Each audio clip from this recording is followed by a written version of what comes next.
All right, Tim Schroder, Engineering and Design. We're a structural and consulting engineering company in the capital region here and in Massachusetts.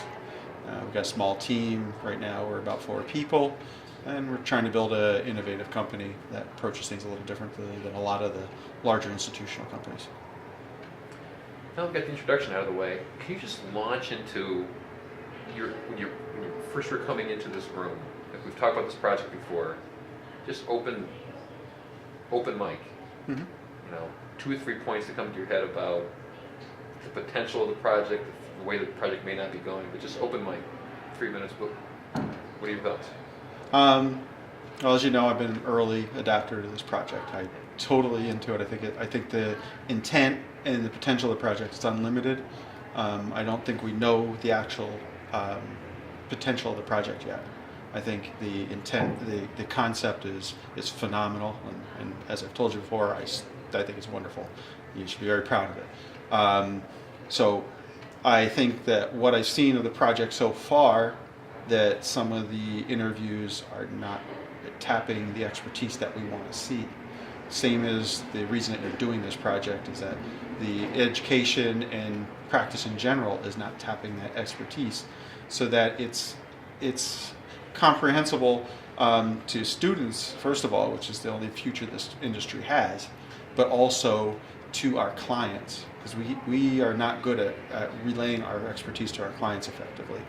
And this will help in both of those regards, to help get students to understand, first of all, what they're getting into. Because after 4 years of college, in my senior seminar, we had a small class, or 42 of us, but out of that, there were 4 people that said in our senior seminar, a couple within a month of graduation, said, "I hope I never do another day of engineering again."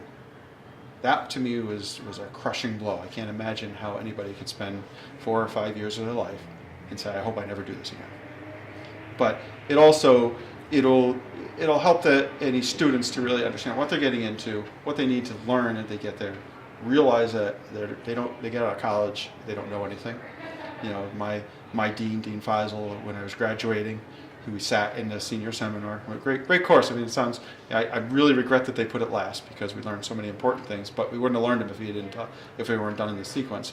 But the thing he told us that really still sinks in my head, and I think about every day, he says, we've taught you the last 4 years, we've taught you time management, you can do all your engineering studies, but you'll be lucky to use 5% of this when you get out into practice. Now, I think he was overestimating, because I'm not sure I've used 5% of what I've learned in the explicit sense. Everything underneath it I've used countless times. But I think that this project will help to bring that to light, to show where the deep layers of actual engineering are, and the potential for what you're doing. It's not all numbers like everybody thinks. It's not all just, well, this is what you do and this is what the textbook tells me. And that's the part that they can't teach you in school, and we shouldn't expect them to teach you in school. As long as they realize that their education, when they get out of college, which we were all young and dumb at one point, but they have to realize that it's only the first step of their education. It's not, I know that they call it graduation, and I think that's a wrong term, and I don't believe my college actually called it graduation. They called it commencement. And commencement means to move forward. I'm borrowing this from Brian Tracy, but it means to move forward into your career, and that's really what you're doing.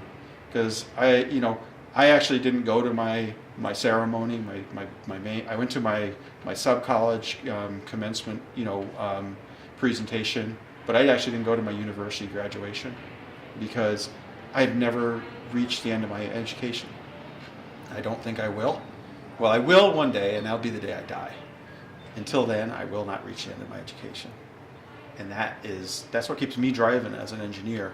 But I think that's what we need, young engineers coming into the profession, and as well as encouraging people to get into the profession to understand.